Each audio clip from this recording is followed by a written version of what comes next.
This is one of my favorite weeks in the entire year because all of the young artists have been working in teams to create pieces about their lives. The theater space that we're in right now is the Kogod Cradle. And a little over 3 years ago, we moved back into the Mead Center. And this theater space was created like the cup of my hands. So it's a cradle. It's like the baby's going to rock the cradle. It's a space that's created for new work, first, second, and third productions of new work, and also to focus on experiments in classical theater as well, all focused on American work. So, of course, Voices of Now sits right in the sweet spot of our work here at Arena Stage because it really is about bringing young artists forward who are creating their own work on stage here. I'd like to recognize AT&T as a supporter of Arena Stage and the lead sponsor of Voices of Now. So thank you, AT&T.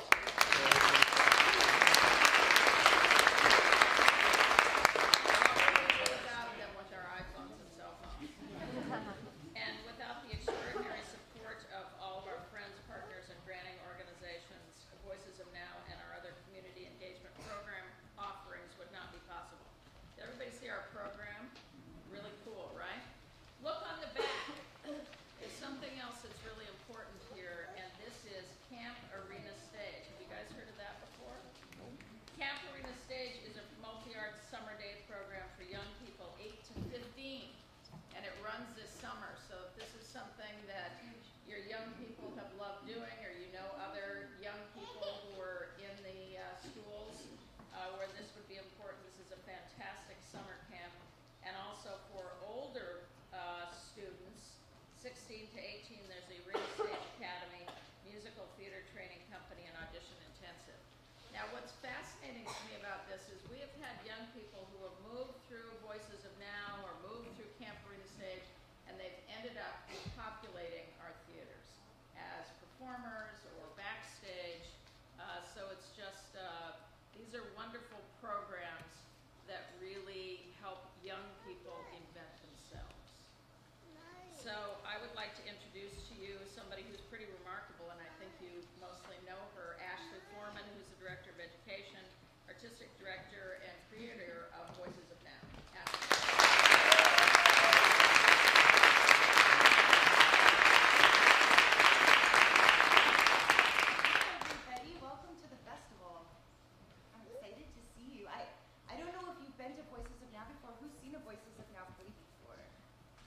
People with Voices of Now t-shirts in the audience. Excellent. Voices of Now is a devised theater program. It's a program that works with ensembles of artists, ages 11 all the way up to adult, to create original autobiographical theater. Voices of Now artists help change the world with their personal stories. Every Voices of Now play investigates a question or series of questions so that the audience can leave hopefully thinking about their world or their community a little bit differently, or having some very interesting conversations on the car ride on the way home. But Voices of Now artists are some of the bravest, fiercest, most generous artists that I have ever had the pleasure to work with. And I am always really excited about the growth of this program. So it started over a decade ago with a small ensemble in Jefferson Middle School, which is actually local middle school. It's practically next door. You can throw a rock and hit it right from our balcony. And that was our very first ensemble. And now it's grown to we have 9 ensembles performing in this festival, 10 local ensembles this year, and 6 international ensembles currently working right now. And I wanted to be able to recognize those international artists, because we are actually live streaming the festival on howlround.com, so hopefully our international Voices of Now artists are watching. But we were so lucky to have gotten a grant from the Department of State in 2012 to take Voices of Now to India, to 4 cities in India, where we devised original theater with hundreds of artists. We worked with hundreds of artists in India. We were then invited to go to Croatia, where we worked for nearly a month with a group of artists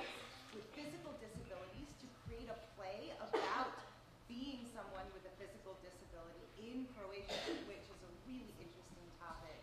And then we were invited back this year to India, where we went to 4 cities again and created more theater. We have 6 ensembles internationally working right now, presenting their work, and we're very, very lucky. We're actually on our way in just a few weeks to Peru to start a new ensemble in Lima. And the reason I say this is that I want those artists to feel included in this event. So I would love for you to watch a small video about our international work so we can also honor those ensembles in the festival.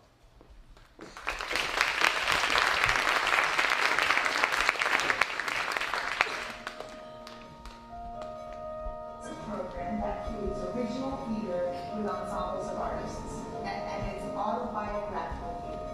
So original autobiographical theater with ensembles of artists. That is the very first barest explanation of what the program is.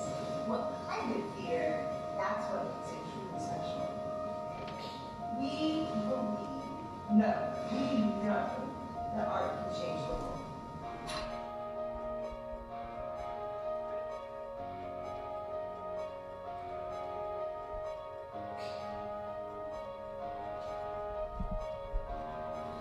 I've joined this project in hope that people who we meet every day, who discriminate us in a way, will maybe start to think about what they're doing and perhaps start thinking how to change themselves and how to help us be ourselves.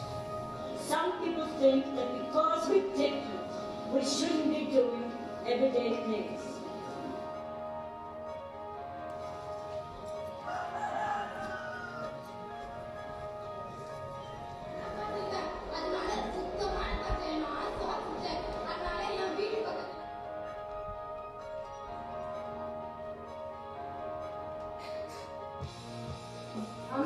I want you to transform your bodies into what sadness looks like. Not what you look like when you're sad, but what sadness looks like on your body. Education, education, education, education, education, education, education, education, education.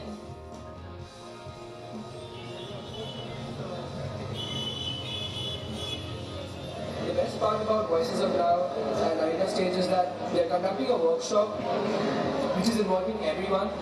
The entire script is based on what the youth thinks, and this is really the case because nobody wants to listen to us. What I think as an audience, what they will see from us, from our show, from our performance is that they will be moved because they will be hearing or maybe hearing some questions that they want to ask the society and they don't have the proper platform to ask the society. Maybe some of them already know the answer and some of them are scared to know the answer, but they will get the courage to share their answer when they hear the youth of Calcutta speak about such tough, such complex issues that we as Calcuttans deal with every day. Trying to change the world is like moving to a crowded street. There are some people with you. There are some against you. We're working in a group with our stories, a piece of theatre based entirely on what we think, our ideas, our hopes, our ambitions. If that is put on stage, it can actually raise some questions in an audience full of people who've never thought about them. And maybe this can change something. That bit of hope, they've given that to us, and that's what we thank them for. That's what I thank them for.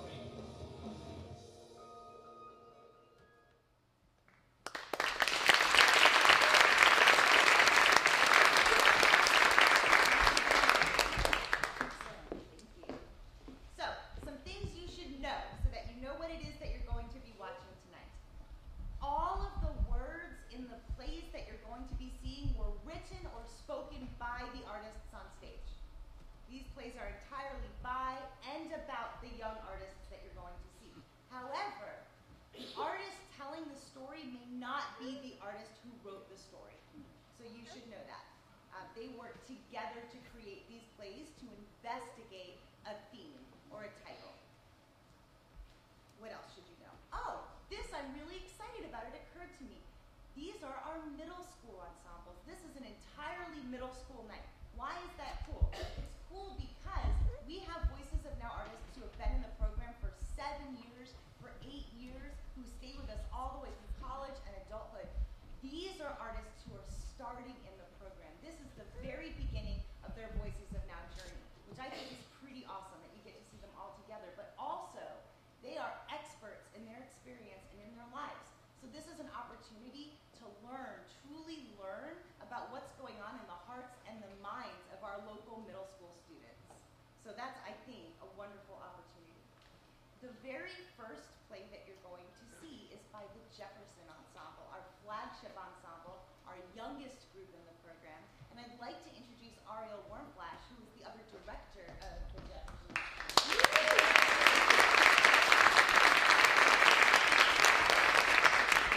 And she's going to tell you a little bit about their play, Covergirl.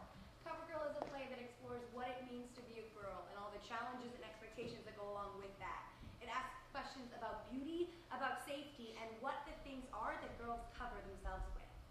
Excellent. So, please welcome the Jefferson Ensemble and their original play, Covergirl.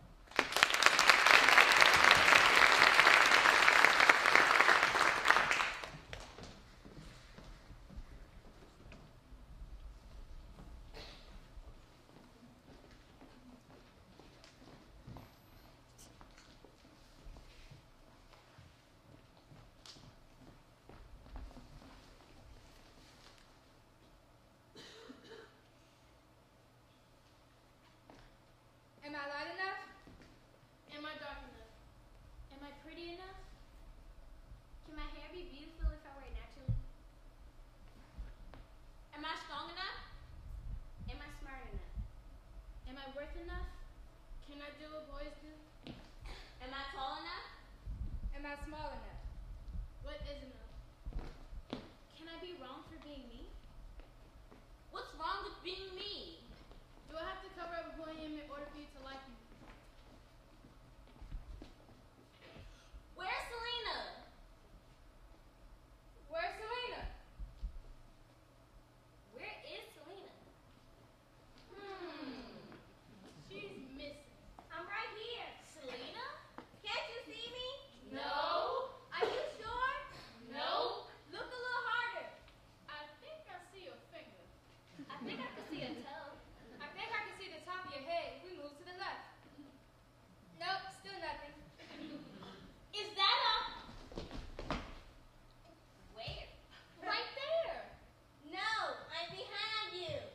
Is that you under there? Yes. Why can't you see me? Because you're all covered up. Covered won't cover me. It's getting heavy on here and I can't breathe. Okay, everybody. We need to find a way to get this stuff off of her. Let's try removing things one at a time. 1, 2, 3, 4. What the heck is this? 1, 2, 3, 4. Always one 1, on the 2, 3, 4. I had 1, that too. 2, 3. Can't you move any faster? 1, 2, 3, 4. Where'd you get all this stuff from? 4. You don't need this. You're already beautiful. I think I see her on there. 1, 2, 3, 4. 1, 2, 3. Don't take that. That's actually important. But you're not even using it. I am not using it now, but I may need it later. Oh, fine. But what about this? Ouch! That's me! It's like you're not even under here. How are you supposed to know what parts are hurt and what parts are just stuff? Don't worry, I got this. We just gotta go through everything one at a time, like cleaning out a closet. So what are all the things girls use to cover themselves with? Blankets? Hats, clothes, Makeup. Jewelry. hair extensions, and attitudes. What are all the things girls use to cover themselves with? And how do we know what a girl should look like? I learned early to use my appearance to fit in with everybody else and cover up who I really am.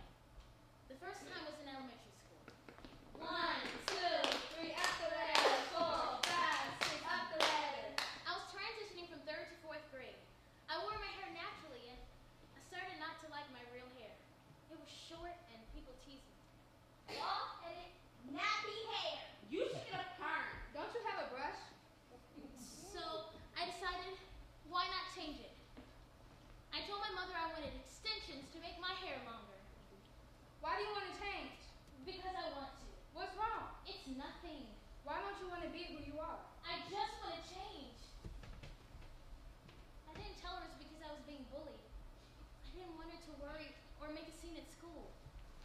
Eventually, my mother agreed. Okay, but not in colors. So when I went to school with my new hair, I finally fit in. Ice cream, cherry on top. Where did you get your hair done? I like it. Girl, you looking good. But when I started middle school, I didn't feel like I fit in again. I thought my look was too babyish. Mickey Mouse and Tweety Bird. Flower tops and tennis shoes. So I wanted to change my look so people would take me seriously. So I made my look more revealing, more grown up.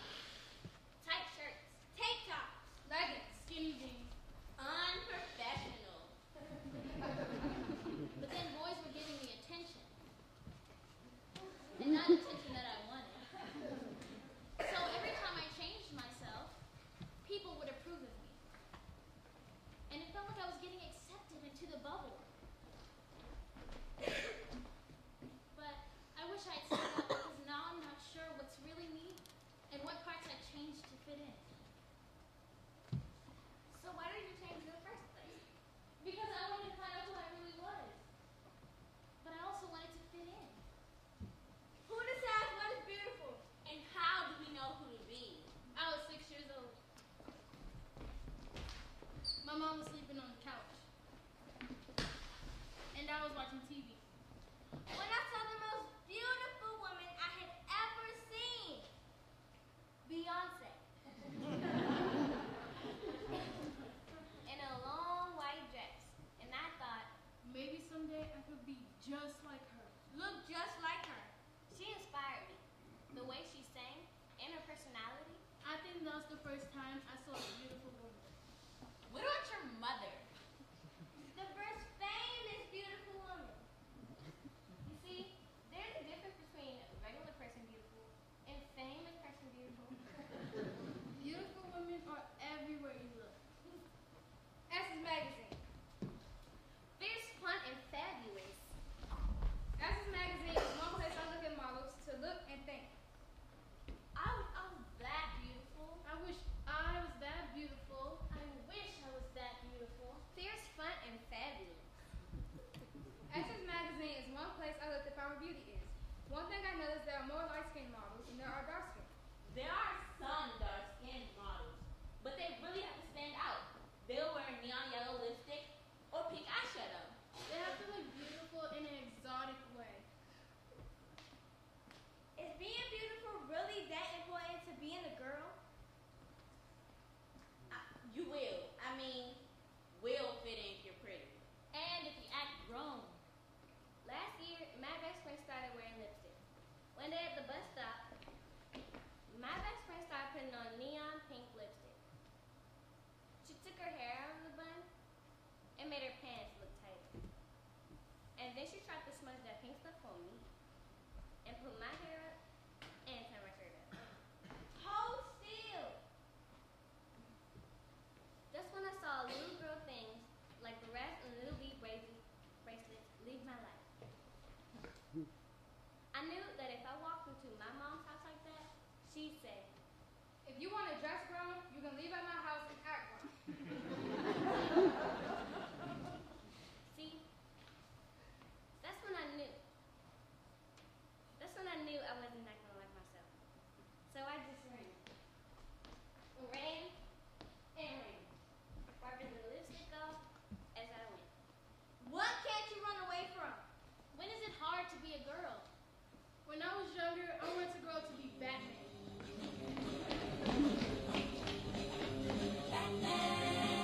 The classic Batman. I was 6 years old when I first saw it on TV. Whenever he would hit someone, he had words pop up like, Pow! Kazam! Kablam! and I was like, whoa! This dude has words following him. He had the best outfits. Slick hair and shiny gadgets. He also had a deep, smooth voice. I am vengeance. I am the knight. I am Batman. Even though he's a role model for boys, I didn't care one bit. I love Batman. My mom wanted me to like Barbie dolls and clothes, like all the other little girls in my neighborhood. But I never wanted to be like them. When I was turning 10, my mom took me shopping for my birthday. What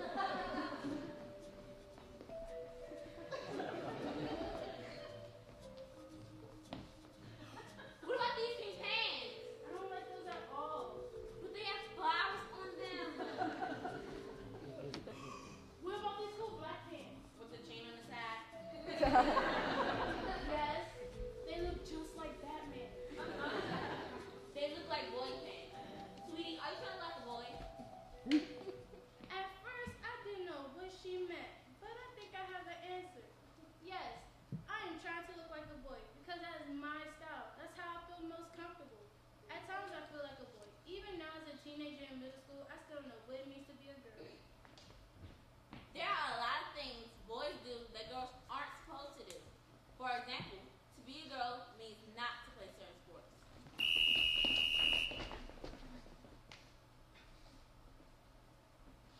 In elementary school, I like to play football. Ha, ha, hi. I like to run track.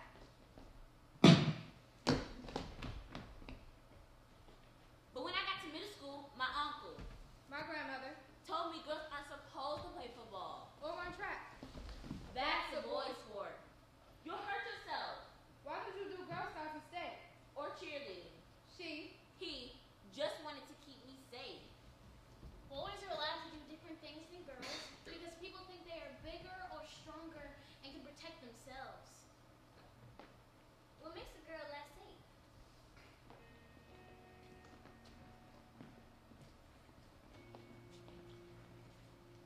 My mom was very special to me, and she protected me when I was little. She taught me important things at a young age. So if she ever wasn't there, I would know what to do in the future. She would say, Serena, keep yourself safe. Get good grades. Do your hair. Do your homework. Keep yourself clean. Keep yourself covered. Now my mother is gone. I remember the things she told me, and I use them every day. But one of the most important pieces of advice she gave me was not to do something just to impress someone else. It keeps you from getting into a bad situation. It helps make sure your friends like you for you. As young women get older, grow up faster, and develop more, they need a way to learn to come into womanhood. In order to do that, they need a woman in their life. A woman to be a role model and to teach them how to be young women too. Sisters. Aunts. Teachers. Mother. Yes, our role models are important, but can girls do that for each other too? Even with the influence of positive adults in our lives, girls don't always treat each other well. Why do they do that? Because they want to look cool. Because we don't want to be a wimp. Because we feel badly about ourselves. Because our friends are doing it. One day, I saw a group of girls start yelling at this other girl.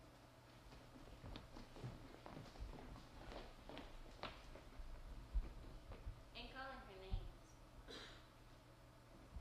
They threatened to beat her up after school, but I didn't know if they were really going to do it. I didn't try to stop them. I knew they were doing something bad. Not them, but me too.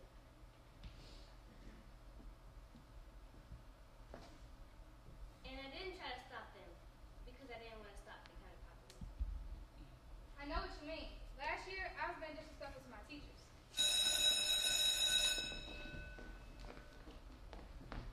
I wanted to be a good girl. I wanted to be the awards for getting good grades and doing my work in class. But every time I raised my hand to answer a question, I got picked on. In school, we have to cover up a different part of ourselves to fit in. Add an attitude and go with the flow. Otherwise, you don't stand a chance. In 7th grade, I let people walk all over me. So during the summer, I changed. So that when school started again for the 8th grade, they could see that they couldn't treat me any kind of way anymore.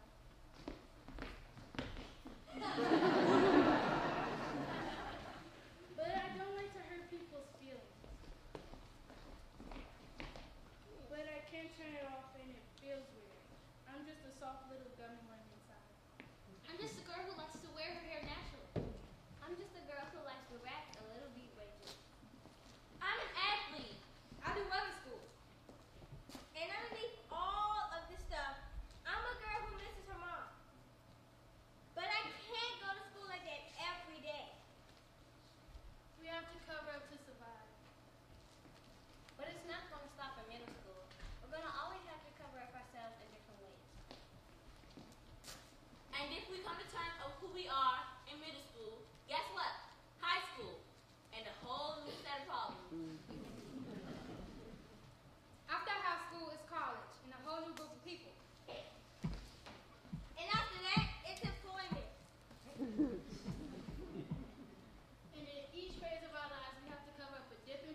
change.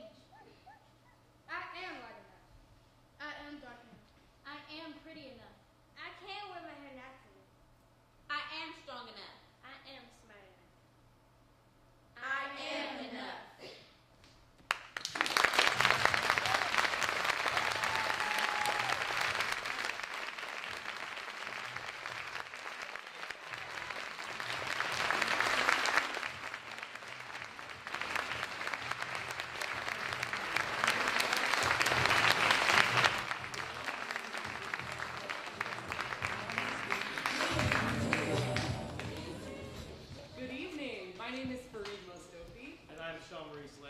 And it is our pleasure to introduce you to the Glasgow Middle School Ensemble. It has been our great pleasure to work with Glasgow for the first time. Glasgow is new to the Voices of Now family. Can we give them a round of applause?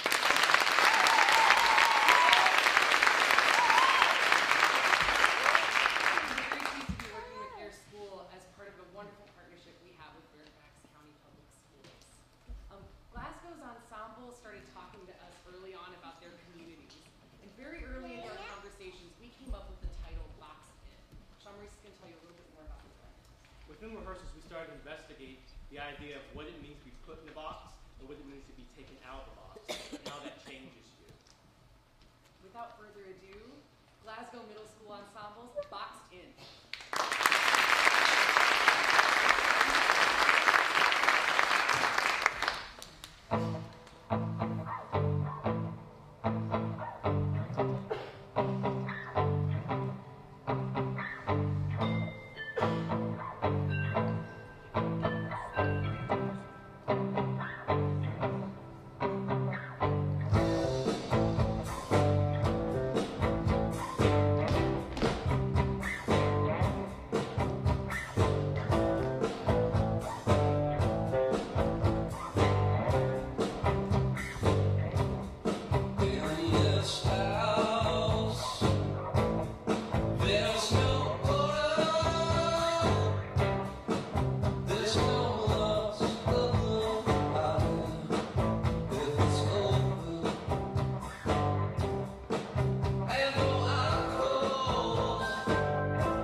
Next!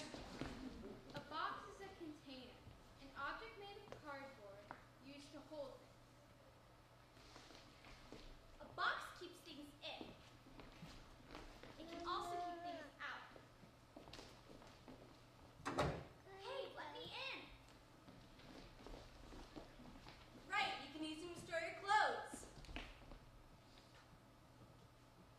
To keep a door open. To send a present. There's a cat who lives in my neighborhood, and during the summer she gets really hot, so we leave a box outside for her to hide in. Aw, that's so sweet. Next! Boxes can also be used to make things. A box fort. A box robot. When I was little, I used to play with boxes all the time. This one time, I had this huge refrigerator box that I kept in my room for an entire month. I had a pillow in it that I used for when I would read, draw, sing, and sometimes even sleep in it. I pretend it was my own box house. Don't judge, I'm still my childhood, you know. Next! What are we even interviewing for? Next! A box is something you check on a form to describe who you are. Is that what you're looking for? You can check a box to prove who you are. Or to answer a question.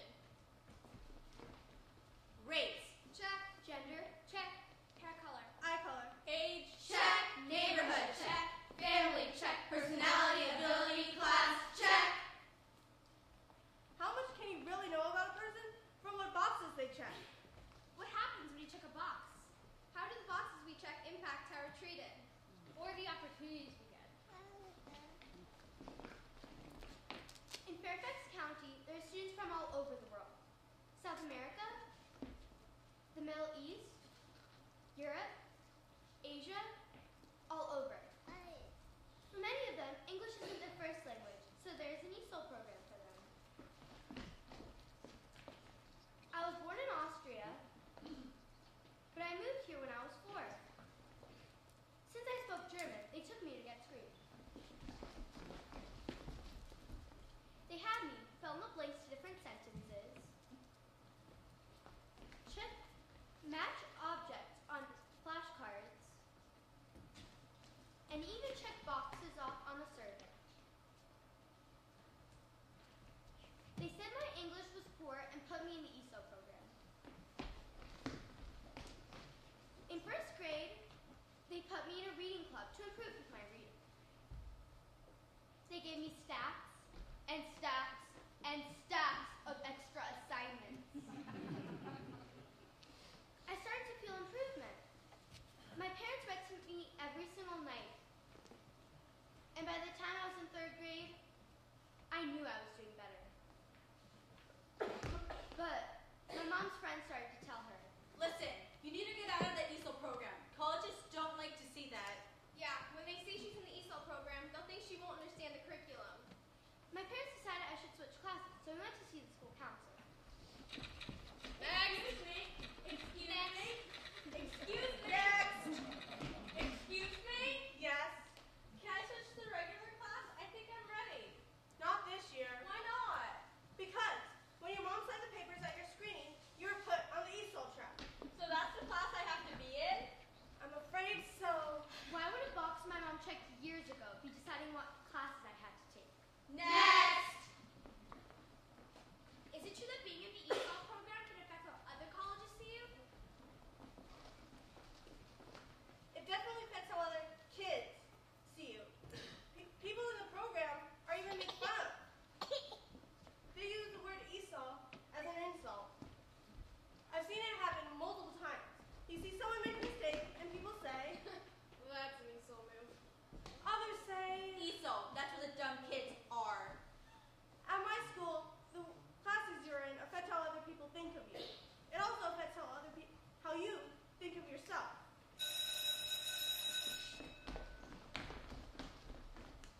Next. ESOL. Next. Regular. Next. Honors. Next. Advanced. In our school, there are different classes for kids who work at different paces. Advanced is the fastest. People want to be in advanced because it makes them feel accomplished. You learn more in depth. You get a boost, which can be helpful in high school when everybody takes the SAT. ESOL. Regular. Honors. Advanced. In advanced, you get a head start. But what if you can't get in those classes? Will you be boxed out of a chance to get ahead? And what if you do get it and it's too hard? What happens when you get overwhelmed?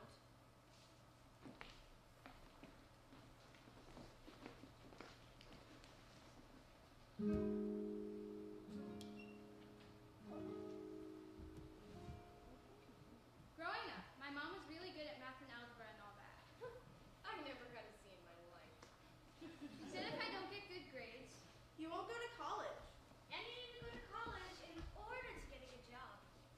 She says to get good grades, I have to spend extra time studying. Retake tests if you don't do well. Ask for help if you need it. So I did all that. But there was one point in the year in the 2nd quarter where nothing made sense to me. Pythagorean theorem. Probability. Hypotenuse, rhombus, pi r squared. In math and quarter, I ended up getting a C+, and in science, the work kept piling up. Macroinvertebrates, water cycle, biocyclones. What's the definition? What's the definition? What's the definition? What's the definition? Stop! It got to a point where it was cutting me off from everything.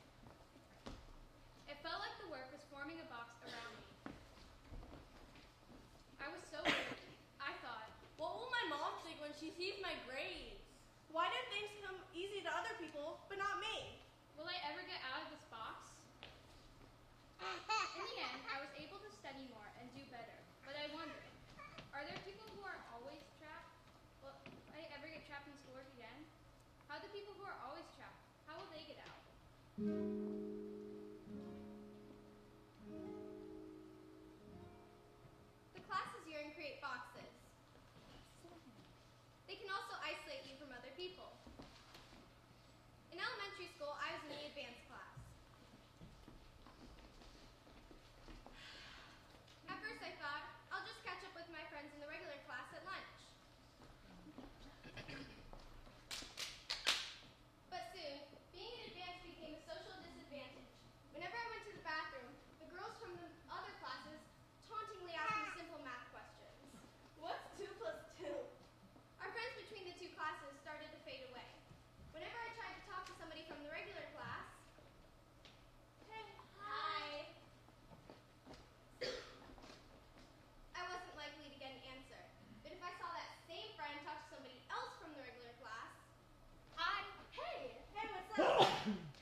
Next. What else creates boundaries between people?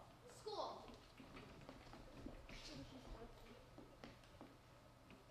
Parents. Peer pressure. Next. The social ladder. That's one of the most frustrating boxes. If somebody wants you to fall off the social ladder, all they have to do is bring up something embarrassing. Like that time in 3rd grade. Like that time at the bus stop. Like the time your mom showed up. That time this year when, well, you know. This year, my best friend asked me to be in a relationship with him. We were so close friends since kindergarten, I saw him like a brother.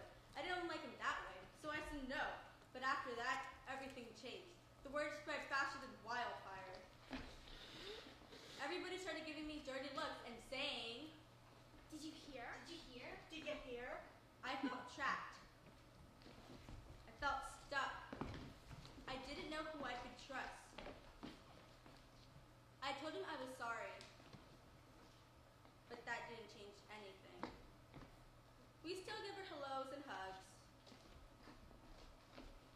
But I know that everything's not the same because of the choices I made. Should I have said yes? Sometimes the choices we make puts us in boxes. But sometimes we're put in a box by a choice we can't make. When we feel like it's out of our hands. What do you do then?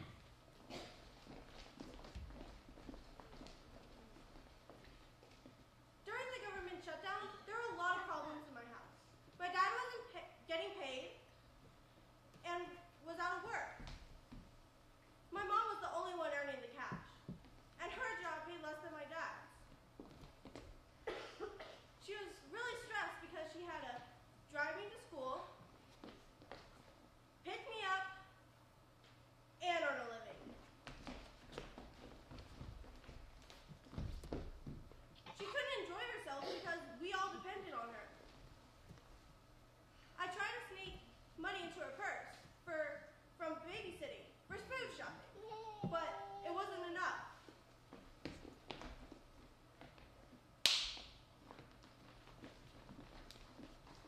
My mom lost her job during the government shutdown too.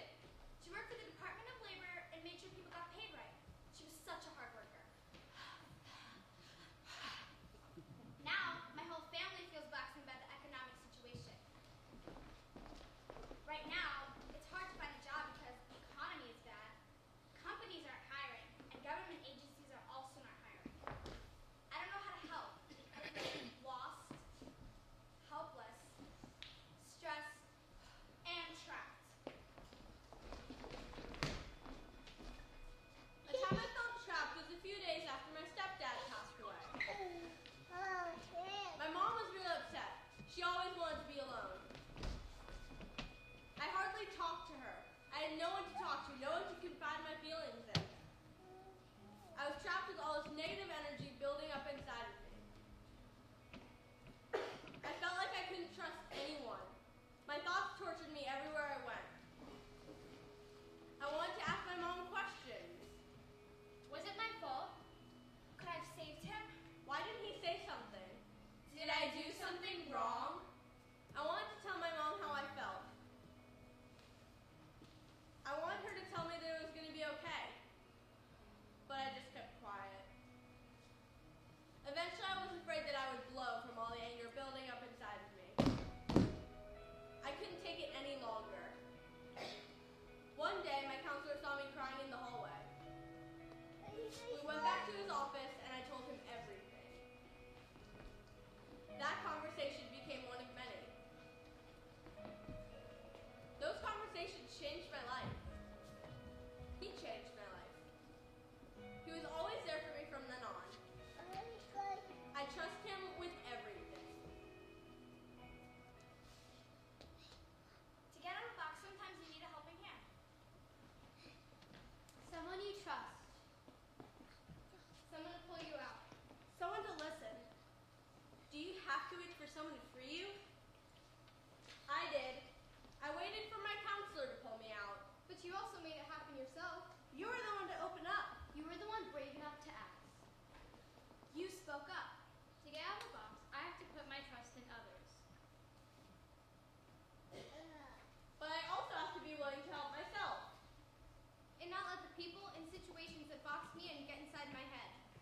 Next. My hair.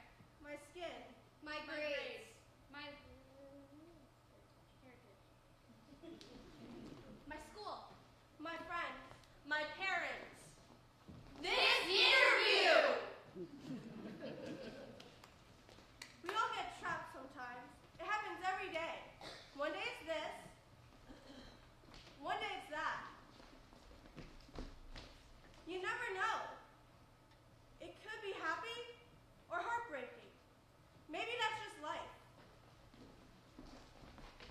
In a world where everybody gets boxed in, what is the box that traps you? What is it made of? Who made it? How do you get in? And what keeps you out? And when you find someone else boxed in, Next. what can you do to help?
And the play asks questions about what we see when we look in the mirror, what defines what our image is, and how can we control the way we see ourselves.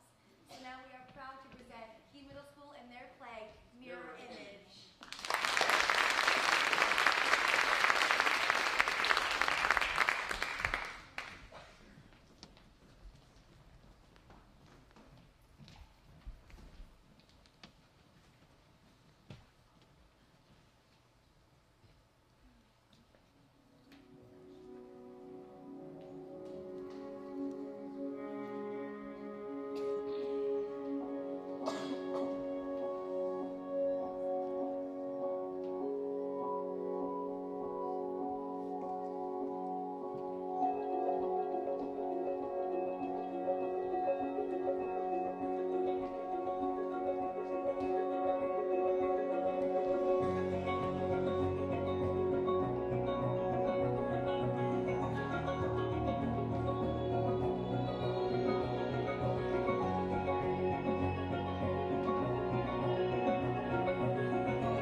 Over the course of the day, from the time you wake up to to the time you go to bed. Keep track of your results. 12, 18, 8, 25. 17. 4. I don't want to tell. What? Why not? I was not pleased with my results. What do you mean? I don't think my number is accurate. I was sick that day. So I was drinking lots of water, and I had to go to the bathroom a lot. And there are mirrors in the bathroom, in the hallway, and at the bottom of the stairs. My number was just really high. Is a high number a bad number in this assignment? Yes! It makes me seem vain. Sometimes you can't help seeing yourself in the mirror. It happens by accident. In a TV screen. Or a spoon. Or a toaster. I accidentally saw myself in a Pop-Tart wrapper. Twice. Yeah, the numbers were as high as mine. How can they not seem vain if the number of times I look in the mirror a day is so high? There must be something wrong with me. Depends on why you're looking. You have to look in the mirror sometimes. To check what you're wearing. And to see if something looks good on you. You want to see what you look like. On the outside, at least. It's not just a number of times you see yourself in the mirror. It's when you see something that looks back at you that says something about who you are. Can you really trust a mirror to tell you how you look? Looking in a mirror changes the way you see yourself. It was graduation time, and my mom and I were going dress shopping. We went to 3 different stores. Target, JCPenney, Macy's. But not one had a dress that made me feel beautiful, elegant, or happy. The dress is either too big in the chest or I couldn't fit it over my thighs.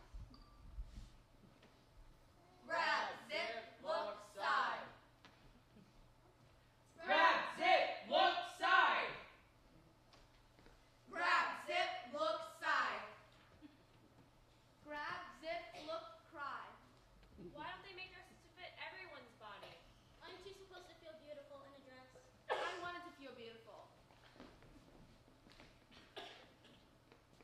I wanted to feel like a princess, waiting for my Prince Charming to sweep me off my feet.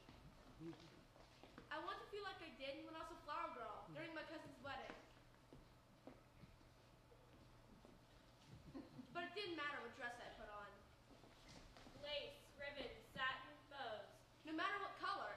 Lace, ribbons, satin, bows. No matter how long or how short. Lace, ribbons, satin, bows. When I looked in the mirror, I felt ugly. I felt sad. A 3-way mirror, and each way I turned, I could see all my flaws. My freckles, my chubby cheeks, my small hands. Seeing myself in the mirror, I felt embarrassed, like I wanted to close up. I didn't want to show myself. I want to be beautiful, but I don't see that in my reflection. How can what you see on the outside change how you feel on the inside? Does our appearance always reflect on who we are?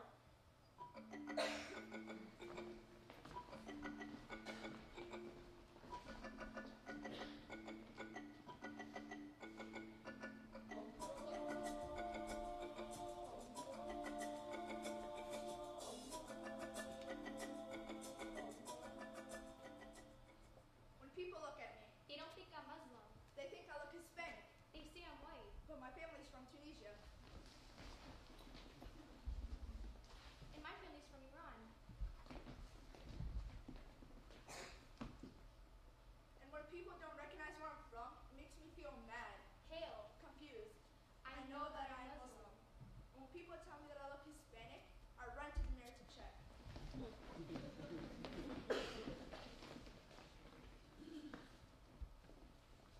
It makes me question, do I really look like that? It makes me wish I was tan. That I looked more like where I came from, my people, and my culture. I'm proud of who I am. Some people in our school assume that Muslim are light skin and when you wear hijab and are afraid of showing their skin. They think that if you don't fit those ideals, then you can't be a real Muslim. But sometimes what others say on the outside of a person doesn't say anything about what is on the inside. Mirrors aren't just glass panels that we look into to see our appearance. Mirrors can be people. Their judgments. Their expectations.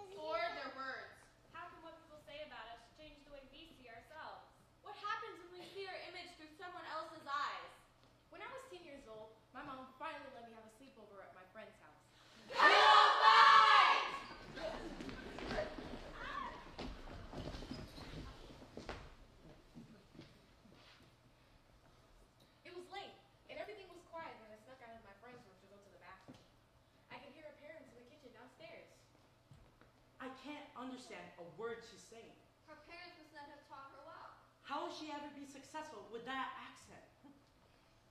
At the time, I didn't understand it. Were they talking about me? What had I done? I moved to Virginia with my family from New Orleans, so I had a thick accent. But I never thought about it holding me back. It was just how I spoke. The way she talks makes me think she's not going to get anywhere in life. I felt judged. They judged me because of the color of my skin, because of the way I spoke. I had family who spoke the way I did, and it made me feel ashamed of who I was. I couldn't believe that they would talk about a little girl that way. I worked hard to get rid of my accent after that. Other people's words can hold a lot of power. Adults can say things that leave a lasting mark. The things that we hear from important adults in our lives can change a lot about how we see ourselves. But sometimes how others see us can help us see ourselves in a better way too. In middle school, there are a lot of things we hear we are supposed to do. You gotta have new shoes to be cool. You need all A's to be smart. If you want to be popular, you have to hang with the right crowd. And sometimes all the things we're told we should do. No.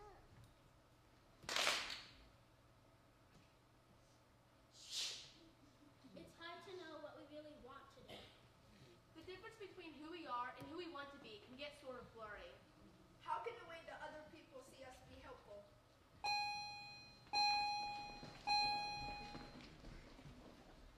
Growing up, I never had many friends. But this year, there was a group of girls in my music class who got in trouble a lot and didn't really focus on their grades. But they accepted me and became my friends, so I went along with them. During break time in class one day, Winta and her friends left to get a drink of water. Everyone is supposed to go right back into the classroom when they are done, but Winter's friends suggest escaping the rest of the class. I didn't know what to do. If you go inside, they'll call you a wimp and you'll lose your only friends. If you stay out, you get in trouble with the teacher and get written out by the school. I decided to stay outside with them. We laughed and played around for a while, and I had a lot of fun. But when we tried to go back into the classroom, No, you can stay outside to the end of class. I'll talk to you then. at the end of class, my teacher pulled me aside. You're a good person and a good student. You should think about choosing your friends more wisely. I realized that sometimes the decisions you make don't necessarily reflect who you are. What determines a person's image? Is our image determined by what we see or by what others see in us? People are given labels. Sometimes they're given by themselves, or sometimes they're given by others. Some labels are easier to see. Gender, race, class, But not always. Some labels can be more hidden. Sexuality, religion, Disability. I have a brand on my forehead. When I was in second grade, the boy I had a crush on invited me to his birthday party. I was so excited. He was smiling, and then he turned into a frown. He pointed outside the door and told me. Don't bring him though. He was pointing at my little brother's class who was lined up outside the door. My little brother had been diagnosed with autism at an early age. Being in second grade, I didn't really know that there was something that different about him.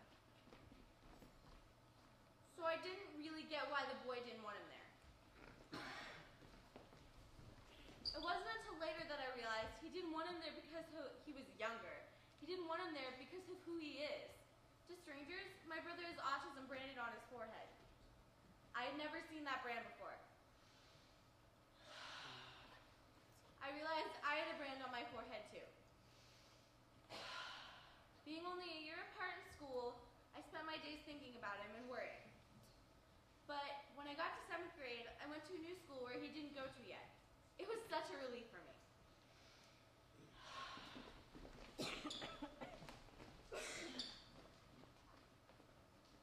I didn't have that brand on my forehead. And I didn't spend my days worrying about him. But by the end of the year, I started to worry about the next year when he would be at the school. Would my friends like him? Would the teasing get worse? Would the brand be put back? The principals at our school didn't give us that chance. They made sure that we were in different lunches and saw each other as little as possible, for both of our sakes. I'm grateful, but I can't help feeling that because they let me keep the brand off, his grows bigger. Bigger. And bigger.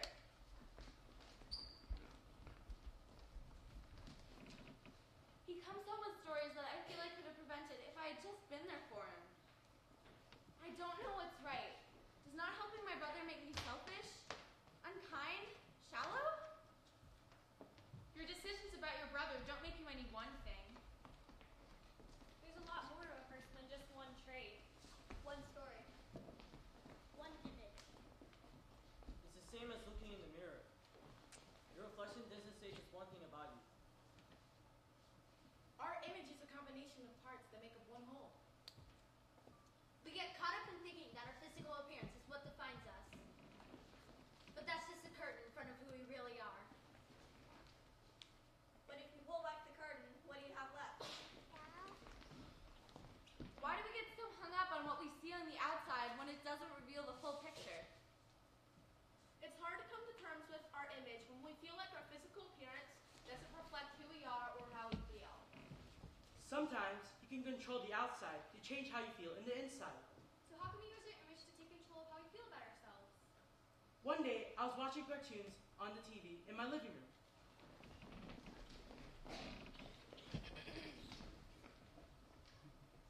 I was watching a really funny scene at Adventure Time and laughing hysterically in my big recliner couch. I was happy and comfortable. Suddenly, my sisters rushed into the room. Slog, hit. My room was a mess. I guess my sister saw. As a kid, I messed my room a lot. And I actually still do. But when my sister came to the room just to tell me, You're an embarrassment. I stopped laughing altogether. As he listened to the insults from his sisters, he began to build a dam over his eyes to keep him from crying. But the insults kept coming. You're disgusting. The dam started to crack. What's wrong with you? Slog. Hit. And eventually, it burst. I ran crying to the bathroom and locked the door. I checked myself in the mirror and was shocked at the sight. Puffy red eyes. Fresh new tears. Hot wet cheeks. I told myself to stop crying because I didn't like what I was seeing. But that didn't work. So I tried smiling. He told himself to remember all the heartwarming times he had with his family, instead of focusing on the bad ones.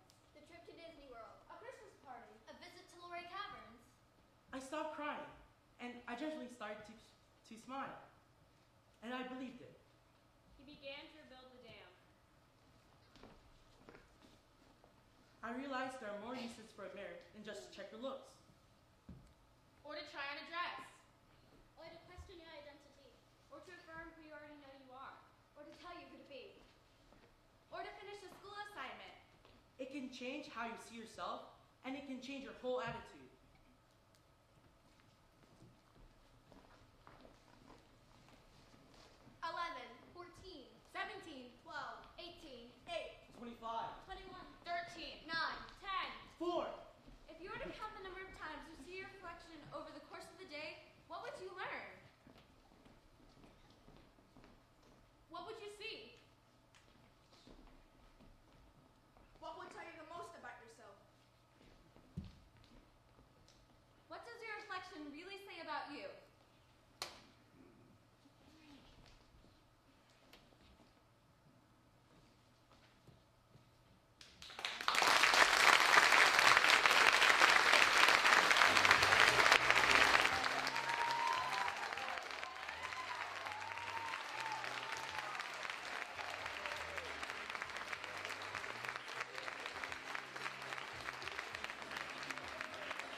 this is one of the most exciting parts of the evening because now the plays become complete as they start dialogue. So what we hope to do now is give you an opportunity to share with these artists what images, what lines, what parts and themes of their plays resonated with you and made you think something you hadn't thought before or connect in a way you hadn't before tonight. It also gives you an opportunity to ask questions directly of the creators of these plays to find out where their inspiration came from, how they made their play, why they chose the themes they chose. This is an opportunity for that. So I want you to take this time to think about those. I'm going to let you let it all stew a little bit. And also if you want to have a question directed at an artist, I want you to know their name. So we're going to begin by hearing everyone's name. I want to quickly point out one artist on stage. We're so excited about how this program grows our community and Voices of Now, our community at Arena Stage. And we are very privileged that this year, as part of the Jefferson Ensemble, we have an actor from Howard University who is helping us in the Jefferson Ensemble, Sakile Lyles. So can we hear for Sakile?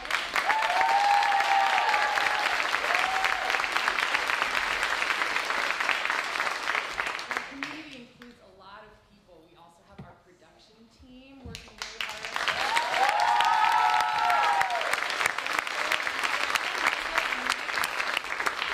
Tom videotaping the performance, Laura backstage making it all happen. So what we'll do, artists, is we're going to go right down the line, so be generous. We'll start with the front and work our way back, hear everyone's name. We're going to get probably a round of applause. I mean, it just feels right at the end, in my experience. And then we'll begin hearing from the audience. So again, my name is Fareed Mostofi, and I'm the Community Programs Coordinator at Arena Stage. Hi, I'm Christina. Hi, I'm Peggy. Hi, I'm Mohammed. I'm Sierra. Hi, I'm Layla. Hi, I'm Rachel. I'm Hi. Sorry, so excited. I'm Alexis. And I'm Lily. I'm Winta. I'm Johnny. I'm Elizabeth. I'm Anna. I'm Frederick. I'm Helena. I'm Abby. I'm Leilani. I'm Claire. I'm Ellie. I'm Cameron. I'm Denisha. I'm Selena. I'm Raina. I'm Jada. I'm Amani. Sakila again.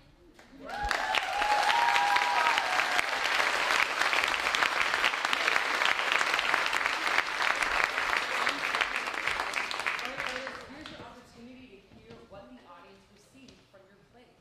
So please, what images, what lines, what moved you tonight? Yes? When they do answer the question, can they tell what grade they're in? If they'd like to. I'll say if they'd like to. Some people don't like to, but if you want to, you can share your grade if you'd like. All right? Thank you. Questions, or not, we'll start actually first with images, just to stir up the questions. What pictures did they make, or what lines did they say that you're thinking about? Boxes. Boxes. They're thinking about boxes. So boxes is on their mind.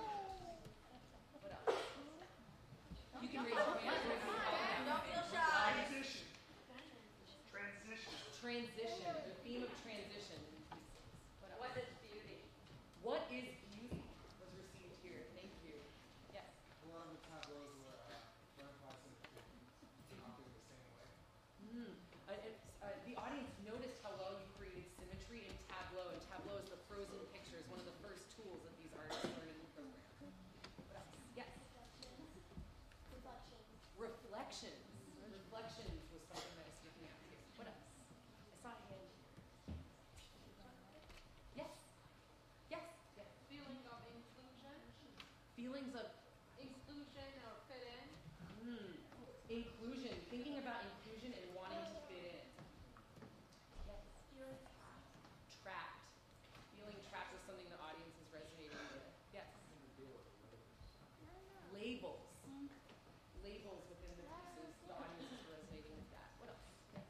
What we do to keep ourselves safe. What we do to keep ourselves safe, I heard here. Yes. Yes. I think they did a great job of really giving a good idea of their middle school experience, the challenges, the interactions, the relationships that they built. I felt like I was back in school with some of the things and the things they talked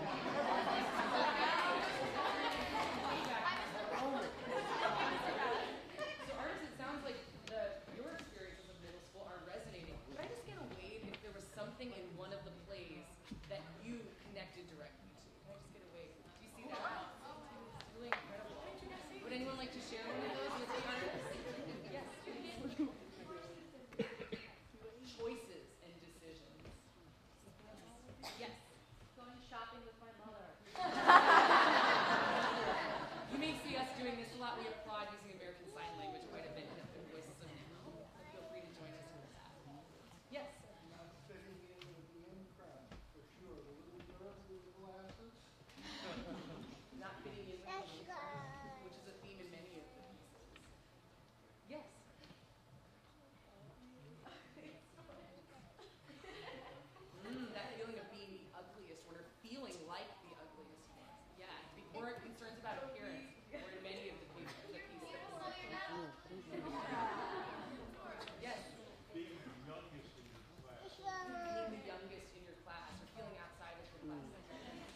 Confusion and doubt. Confusion and doubt. Yes. Being a religious minority. Being a religious minority. Yes. Over here. Self-worth. Self-worth. Self-worth. Yes. The difficulty that it comes with this change. The difficulty from change. Thank you for reflecting all of that back to these artists. They have been so close with these pieces for so long that now they're finally seeing what is the impact of their piece on another audience. So thank you for giving them that. I'd like to move now into questions.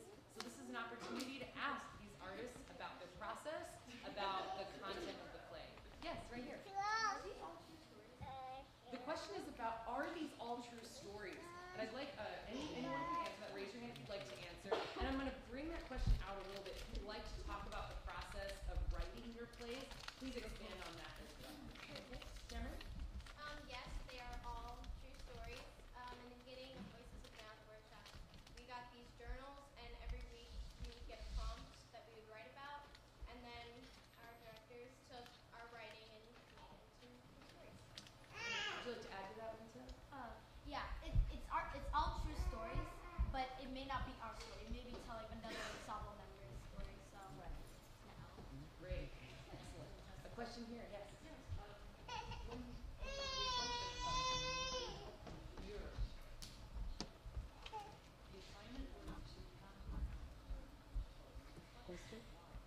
Great. The question is about in the key ensemble, the assignment of looking at yourself in the mirror.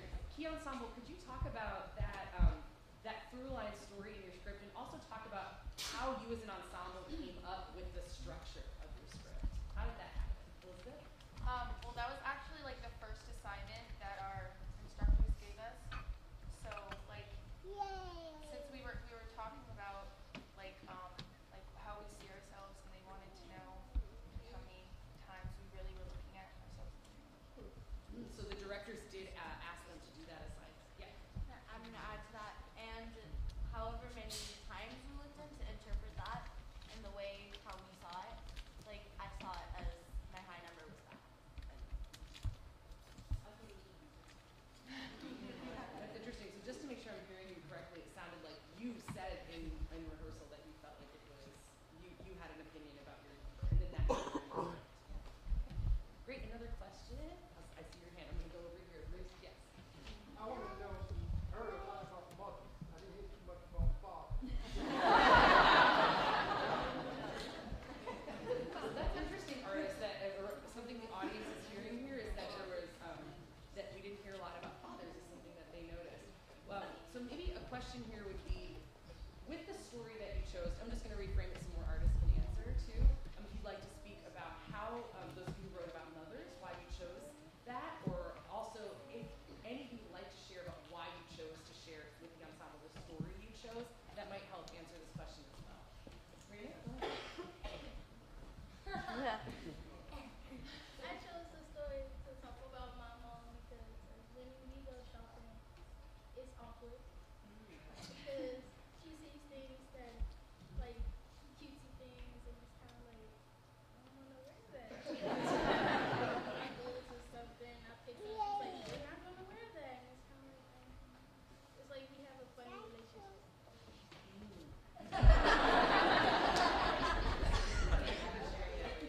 Yes, Melina. Like during our ensemble, we didn't really talk much about dad because everybody knows how moms are.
so much to do with what the questions are that the ensemble is investigating. We definitely have had ensembles who have told stories about fathers. We've also had ensembles who have told stories about not having fathers in the picture. So I think it really depends on the group and on the investigation. I think Covergirl talked so much in rehearsal about mothers. Well, Covergirl, why do you think mothers came up a lot in our research, in our rehearsal process? Because mostly girls and like the girls. I love girls. Okay, so if you had like a daughter and then like our title revolves around like girls. So we talk mostly about your mom and when they raised you. In your experience in your ensemble, it was your mothers that came up in conversation, and that was unique to the ensemble. In every ensemble, what you're hearing is the voice of the group that you saw on stage. Yeah. Oh, and kind of when you're growing up, I know I'm a little older, so I might have I don't know. I know I came in late in the process, but I've noticed that as you get older, how you feel as a woman or how you feel about what you look like and how you feel and self-confidence, a lot comes from your mother. So I feel like that probably came into play because your mother, how she sees herself and how she sees you is kind of where you gain your self-esteem growing up as a girl.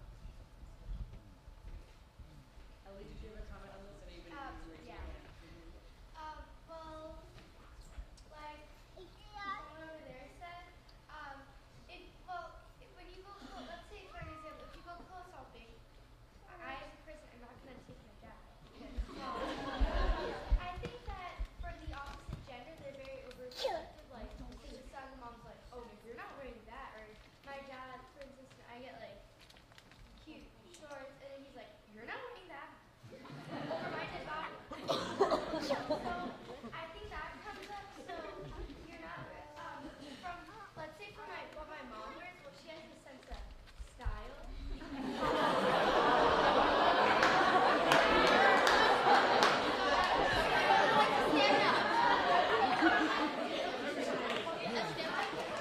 I get that trait from her, only I kind of renew it. And I would like to add, this is one of 4 nights of the festival. It's been very interesting. Like we've discussed, that the topics of the plays come directly from the artists that create the play. In an ensemble that performed last night, we have a partnership with the Mead Center, which is a grief and counseling center here in DC. And within that ensemble, we have several artists that have talked about having different relationships with their father. One in particular who spoke very highly. One artist in the ensemble talked about how difficult it was losing her mother because she was worried about transitioning into through puberty is something she's concerned about. Another artist in that same group said, I didn't have that experience at all. I could go talk to my dad about anything. And that artist had lost her father. And so that was something that ended up creating a dialogue in our play. So it really does depend on the group. I think we have time for about 2 more questions. Yes? I would just like to know what you learned about yourselves and what you learned about each other through this whole process. The question is, what did you learn about yourselves and what did you learn about each other through the process? Abby, can you take that one? Personally, I found out a lot about how normally in middle school the different like grades are very, very differentiated. Like you're probably not going to find an 8th grader hanging out with a 6th grader, but with the Voices of Now program, we all are a big group together and we're kind of telling each other like our darkest secrets. So we kind of become a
program is a wonderful way for kids to have mentors and other adults that they can confide in, like Fareed, who is wonderful, and Ashley,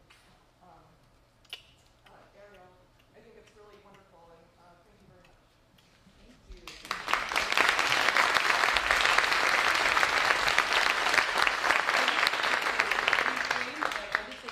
I'm going to reframe that wonderful compliment into a question for the artist, for our last question of the night. I'd like to know, artist, based on that question, what is going to be the impact of the program on you now that the play has completed? What have you learned, and what do you think maybe will change about your community or about you based on being in the program, and maybe some of these things you learned?